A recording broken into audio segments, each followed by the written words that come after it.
ስሙት። በእስር ቤትም እግዚአብሔር ከዮሴፍ ጋር ነበረ። ያስቀመጠውን የማይረሳ ጌታ ካንቺ ጋር ነው።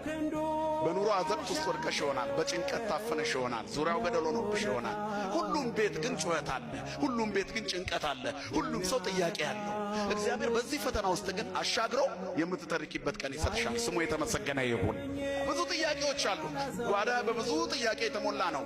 መኝታ ሰላም አጥቶ ሊሆን ይችላል። ማዕድህም በፍርሃት የተሞላ ይሆናል። የሥራ ቦታም ላይ ብዙ ፍርሃትና ጭንቀት አለ። ሰማዩ ድፍን ብሎብሃል። ምናልባትም ምድር አስጨናቂ ሆናብሃለች። ዙሪያው ገደል ሆነዋል።